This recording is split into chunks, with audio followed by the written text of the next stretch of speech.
इससे पहले के लेक्चर में हम बहुत ही विस्तार से चर्चा कर चुके हैं उच्चतम न्यायालय के विषय में, उच्चतम न्यायालय से संबंधित समस्त प्रावधानों के विषय में, समस्त अनुच्छेदों के विषय में, न्यायाधीशों की नियुक्ति योग्यता पद से हटाने से लेके तदर्थ न्यायाधीश और सेवानिवृत्त न्यायाधीश, लगभग वो सब कुछ जो आपको प्रश्न के रूप में दिखता है या दिखने की कोई भी गुंजाइश है उच्चतम न्यायालय से, वो उस उच्चतम न्यायालय के चैप्टर में लेक्चर में आप पढ़ चुके हैं।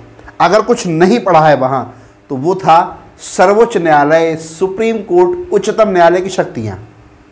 देखिए, किसी भी पद के विषय में आप पढ़ते हैं, कोई भी महत्वपूर्ण संवैधानिक पद आप पढ़ते हैं, जैसे प्रधानमंत्री, मुख्यमंत्री, मंत्रिपरिषद, महान्यायवादी, नियंत्रक एवं महालेखा परीक्षक, राष्ट्रपति, उपराष्ट्रपति और बहुत सारे पद हैं, बहुत सारे भिन्न भिन्न आयोगों के अध्यक्ष हैं, तो उन सब के बारे में आप पढ़ते हैं। काफ़ी सारे पद तो आप पढ़ भी चुके हैं मुझसे। तो पदों में आप उनकी शक्तियों के विषय में बहुत विशेषता से पढ़ते हैं। देखिए, 3 ही चीज़ें पढ़नी है आपको किसी पद के विषय में। पहली, शक्तियाँ। कई बार मेरे कई लेक्चर से मेरे द्वारा बताया गया है कि किसी भी आप पद को पढ़ें, जैसे आप में से कुछ बच्चों के माथे टनक रहे होंगे और टनकने भी चाहिए कि भैया ये तो डायरेक्ट कोई पद ही नहीं है, सर्वोच्च न्यायालय कोई पद थोड़ी है। वास्तविकता ये है कि सर्वोच्च न्यायालय कोई पद नहीं है, लेकिन हम सर्वोच्च न्यायालय को एक संस्था के रूप में भी पढ़ते हैं और प्रमुखता से उसके अंदर जो लोग बैठे हुए हैं, जो न्यायाधीश बैठे हुए हैं, भाई किसी भी बॉडी को कौन चलाता है? उसके अंदर के लोग चलाते हैं। तो जैसे हम लोकसभा में लोकसभा की शक्तियाँ पढ़ते हैं, तो लोकसभा तो सांसद चलाते हैं, सरकारें चलाती हैं, ऐसे ही राज्यसभा की शक्तियाँ पढ़ते हैं। तो आप सर्वोच्च न्यायालय की शक्तियाँ कहें या यूँ कहें कि सर्वोच्च न्यायालय में बैठने वाले न्यायाधीशों की शक्तियाँ, मुख्य न्यायाधीश की शक्तियाँ, तो बहुत परम आवश्यक है। तो हम जैसा कि अभी आपसे चर्चा कर रहे थे कि किसी पद को पढ़ते हैं तो शक्तियों को पढ़ते हैं, उस पद से संबंधित प्रावधान पढ़ते हैं और अनुच्छेद पढ़ते हैं। कई लेक्चर से मैं आपको ये बताता हूँ। तो प्रावधान और अनुच्छेद हम बहुत विस्तार से पढ़ चुके हैं। बचती हैं शक्तियाँ। बहुत सारे प्रश्न आते हैं इनकी शक्तियों से, तो फटाफट आते हैं शक्तियों पे। सर्वोच्च न्यायालय की शक्तियाँ देखिए, मोटा मोटी इनकी शक्तियों को 6 भागों में तोड़ा गया है। ये जो 6 आप ऊपर लिखी देख रहे हैं, ये 6 मेन शक्तियाँ हैं। अब इन्हीं को आपको बहुत विस्तार से समझना है। तो एक एक शक्ति को हम बहुत डिटेल में आपको समझाते हैं, ऐसे कि आप सिर्फ एक बार पढ़ें और दोबारा ना पढ़ना पड़े और छप जाए आपके दिमाग में। तो आते हैं सबसे पहली शक्ति के उपास, मूल क्षेत्राधिकार। देखिए, मूल क्षेत्राधिकार क्या है? उच्चतम न्यायालय का, सुप्रीम कोर्ट का। तो कोई भी विवाद, जैसे जब आपके जहन में, जब आपके कानों को सब मूल क्षेत्राधिकार सुनाई दे, तो आपके जहन में सबसे पहले विवाद आना चाहिए। जैसे ही आपने मूल क्षेत्राधिकार सुन के विवाद सोच लिया, वैसे ही आपने लिख लिया या बना लिया क्वेश्चन के मूल क्षेत्राधिकार क्या है। मूल क्षेत्राधिकार मतलब विवाद का निपटारा। किसके विवाद का निपटारा? 3 प्रकार के विवादों का निपटारा। कैसे? नंबर 1, केंद्र सरकार और किसी एक राज्य सरकार या एक से अधिक राज्य सरकारों के बीच विवाद, यानी केंद्र और कोई एक राज्य या एक से अधिक राज्यों के बीच विवाद, नंबर 1। नंबर 2, केंद्र और कोई एक राज्य एक तरफ है और बाकी के राज्य या कोई एक राज्य दूसरी तरफ है। कहने का मतलब है कि कोई 2 टीमें हैं, भाई विवाद 2 के बीच होगा। तो मान लीजिए एक तरफ केंद्र है और कोई एक राज्य है, और दूसरी तरफ कोई एक राज्य है या एक से अधिक राज्य हैं। ये स्थिति है, सेंटर है और स्टेट है, और दूसरी तरफ मान लीजिए 2 स्टेट हैं, 2 राज्य हैं। तो ऐसी कोई कंडीशन है तो। और तीसरा कि केंद्र है ही नहीं, राज्य ही आपस में लड़कट रहे हैं। कट रहे हैं से मतलब लड़ रहे हैं, कोई ना कोई ऐसा विवाद है। तो ये 3 प्रकार के अगर विवाद हैं, तीनों लिखे भी मैंने यहाँ बहुत विस्तार से, कि केंद्र और एक या अधिक राज्यों के बीच कोई विवाद है, केंद्र और एक या अधिक राज्य एक तरफ हैं, और ये थोड़ा सा बिगड़ गया है, केंद्र और एक या अधिक राज्य एक तरफ हैं और एक से अधिक राज्य दूसरी तरफ हैं, और केवल 2 या 2 से अधिक राज्यों के बीच विवाद है, यानी केंद्र नहीं है, राज्यों के बीच विवाद है। तो अगर इन 3 में से कोई एक कंडीशन है तो उस विवाद का निपटारा मूल अधिकारिता के अंतर्गत केवल सुप्रीम कोर्ट करेगा। इसे बहुत अच्छे से याद रखें, ये मूल अधिकारिता है। दोबारा बताते हैं, मूल अधिकारिता सुनते ही आपके दिमाग में एकदम विवाद की घंटी बजनी चाहिए। मूल अधिकारिता मतलब विवाद का निपटारा, मूल अधिकारिता मतलब विवाद का निपटारा। जैसे ही विवाद की घंटी बजेगी एकदम ये 3 विवाद आपको दिखाई देंगे, ठीक है। तो पहला है आपका मूल अधिकार, दूसरा है न्यायादेश या रिट जारी करने का अधिकार। देखिए, ये रिट जारी करने का अधिकार सिर्फ सुप्रीम कोर्ट को नहीं होता, ये हाई कोर्ट को भी होता है। कैसे रिट जारी होती है, कौन रिट जारी करता है, किस विषय पे रिट जारी होती है, इसमें बहुत ही विस्तार से समझें। देखिए, आपने मूल अधिकारों के विषय में पढ़ा, मुझसे पढ़ा, कई जगह आपने पढ़ रखा होगा। मूल अधिकारों के विषय में आप जानते होंगे कि अनुच्छेद 12 से अनुच्छेद 35 तक मूल अधिकारों का वर्णन है, बहुत विस्तार से वर्णन है, जिसमें 6 प्रकार के मूल अधिकार हैं जो संविधान द्वारा प्रदत्त किए गए हैं, फंडामेंटल राइट हैं। उसमें एक अधिकार होता है अनुच्छेद 32, आर्टिकल 32। आर्टिकल 32 क्या कहता है? आर्टिकल 32 ये कहता है कि सुप्रीम कोर्ट को मूल अधिकारों का संरक्षक कहा गया है।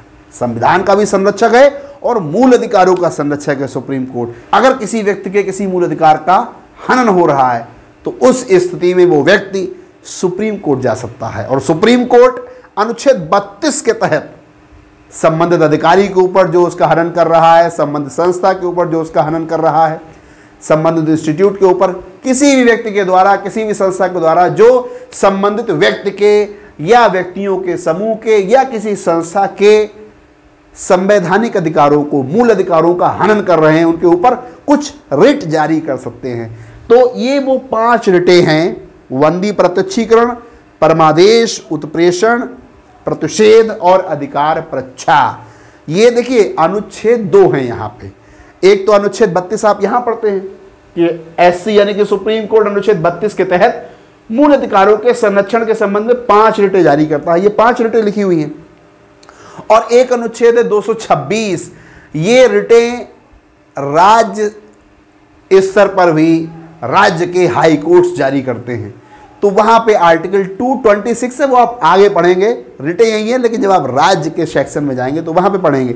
यहां पे आप ये याद रखें कि जो न्यायादेश प्राधिकार है या रिट क्षेत्राधिकार है, उसमें 5 प्रकार की रिटें जारी की जाती हैं।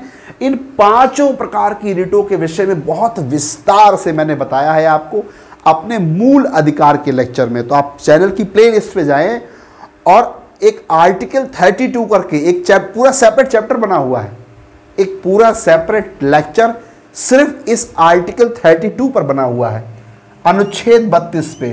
तो आप STS ऑनलाइन आर्टिकल 32 लॉगिन करें और भाग से वो लेक्चर खुलेगा। बहुत अच्छे से एक मैंने उसे बहुत अच्छे से समझाया है। तो यहाँ पे मोटा मोटी ये याद रखें कि ये 5 रिटें जारी करता है, आर्टिकल 32 के तहत मूल अधिकारों के संरक्षण से संबंधित है, ठीक है। अगला इसका अधिकार क्या है? अपीलीय क्षेत्राधिकार। देखिए, अपीलीय क्षेत्राधिकार को भी आप शब्दों से पकड़ना सीखिए। कई बार होता क्या है कि हम हेडिंग्स याद कर लेते हैं, मेन चीज़ें हमें याद हो जाती हैं, अंदर का मसाला ही गोलमेल हो जाता है। जैसे मूल क्षेत्राधिकार आपको बताए, मूल क्षेत्राधिकार आप पढ़ें, एकदम आप समझ जाइए कि विवाद से संबंधित है। अपीलीय क्षेत्राधिकार में तो बाकायदा शब्द दिया हुआ है अपील करने से संबंधित, यानी सुप्रीम कोर्ट में अगर आपको निचली अदालतों से कोई सुविधाजनक फैसले नहीं मिले हैं तो सुप्रीम कोर्ट में आप अपील करने के अधिकारी हैं। सुप्रीम कोर्ट निचली अदालतों के फैसलों के खिलाफ सुनवाई कर सकता है, यानी निचली अदालतों से फैसले अगर आपके पक्ष में नहीं आए हैं या आपके खिलाफ जो फैसले उसने आपके पक्ष में जो फैसले सुनाए हैं निचली अदालतों ने वो आपके मन मुताबिक नहीं हैं, तो आप ऊपर की अदालतों में यानी कि सुप्रीम कोर्ट में जा सकते हैं और वो 4 प्रकार की अपीलें की जा सकती हैं वहाँ पे। कौन कौन सी? तो ये वो 4 प्रकार की अपीलें हैं, संवैधानिक मामलों में, दीवानी मामलों में, आपराधिक मामलों में और कुछ विशेष मामलों में। ये 4 प्रकार की अपीलें आप याद रखें। अब देखिए अभिलेखीय न्यायालय, जैसा कि आपको अपने सुप्रीम कोर्ट के चैप्टर में हमने बताया, अभिलेखीय न्यायालय का मतलब होता है कि सुप्रीम कोर्ट के जो भी फैसले हैं, जो भी आदेश हैं, जो भी कार्रवाइयाँ हैं, वो सार्वकालिक हैं, उन पर कोई प्रश्न नहीं उठाया जा सकता। किसी भी अन्य न्यायालय के द्वारा अपनी कार्रवाई में उस पर कोई प्रश्न नहीं उठाया जा सकता। उनको साक्ष्य के रूप में प्रयोग किया जाएगा सदैव सदैव के लिए। और अगर कोई एक सबसे बड़ी चीज़ जो आपको अभिलेखीय न्यायालय में याद रखनी है वो ये है कि अगर किसी विषय में इसके द्वारा दिए गए आदेशों, निर्णयों या इसकी कार्यवाही पे कोई प्रश्नवाचक चिन्ह उठाया जाता है तो वो इसकी अवमानना का विषय होता है। और सुप्रीम कोर्ट की अवमानना पर सुप्रीम कोर्ट को दंडित करने का प्रावधान है। ये याद रखें, अभिलेखीय न्यायालय के अंतर्गत उसको दंडित करने का प्रावधान है। और दंडित करने के प्रावधान में मैंने यहाँ लिखा नहीं है शायद, हाँ मैंने यहाँ नहीं लिखा है, आप उसको बढ़ा लें कि 2 प्रकार से अगर कोई अवमानना जारी करता है सुप्रीम कोर्ट तो 2 प्रकार से दंड दिया जा सकता है। पहला कि उस पर 2000 का अर्थदंड लगा दिया जाता है और दूसरा 6 साल का उसको कैद की सज़ा सुनाई जाती है, या इनमें से दोनों ही दिए जा सकते हैं, दोनों को एक साथ दिया जा सकता है। तो ये प्रावधान हैं कुछ। तो सुप्रीम कोर्ट के फैसले और कार्रवाइयाँ, ध्यान दें, फैसले और कार्रवाइयाँ सार्वकालिक अभिलेख व साक्ष्य होते हैं।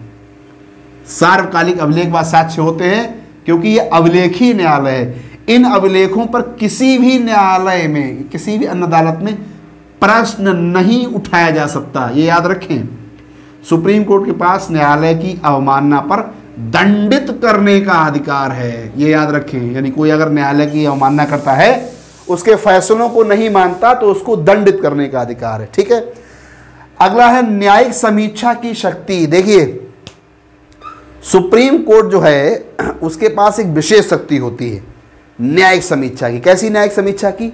कि केंद्र और राज्य दोनों ही स्तरों पे, कार्यकारी स्तरों पे, विधायी शक्तियों पे कई सारे आदेश जारी करे जाते हैं। कई सारे आदेश, चाहे कार्यकारी स्तर पर हो चाहे विधायी स्तर पर हो, कई सारे आदेश जारी किए जाते हैं। तो सुप्रीम कोर्ट के पास एक पावर है कि वो उन आदेशों को, उन निर्देशों को, उन कानूनों को जांच के दायरे में ला सकता है। और अगर वह यह पाता है कि वो आदेश, वो कानून जो केंद्र या राज्य की तरफ से बनाए गए हैं वो अगर संवैधानिक धरातल पे खरे नहीं उतरते तो उनको शून्य घोषित कर सकता है। ये बहुत विशेष अधिकार होता है सुप्रीम कोर्ट के पास, बड़ा विशेषता से इसे याद रखें। तो सुप्रीम कोर्ट केंद्र और राज्य दोनों स्तरों पे विधायी और कार्यकारी दोनों आदेशों की संवैधानिकता की जांच कर सकता है। ठीक है, इसे अच्छे से याद रखें। और आखिरी है इसका सलाहकार क्षेत्राधिकार। देखिए, आपने राष्ट्रपति के चैप्टर में भी इसको पढ़ा है कि आर्टिकल 143 के तहत, अनुच्छेद 143 के तहत राष्ट्रपति को यह अधिकार है कि वो उच्चतम न्यायालय से कुछ विषयों पर परामर्श ले सकता है, कुछ विषयों पर राय ले सकता है। तो देखिए, ये विषय, अब यहाँ पे ये विषय बिल्कुल विस्तार से खोले गए हैं क्योंकि ये इसकी भी एक शक्ति है कि उसको परामर्श देना है। और शक्ति शब्द इसलिए लगाया है कि हर विषय पर परामर्श देने के लिए बाध्यकारी नहीं है। तो यहाँ पे आप इसको एक शक्ति के रूप में पढ़ते हैं। तो जो परामर्श लेने से संबंधित प्रावधान है या परामर्श देने से संबंधित प्रावधान है वो ये है कि 2 विषयों पर राष्ट्रपति परामर्श मांग सकता है उच्चतम न्यायालय से। तो चलिए, सबसे पहले आपको वो दोनों विषय बताए जाते हैं।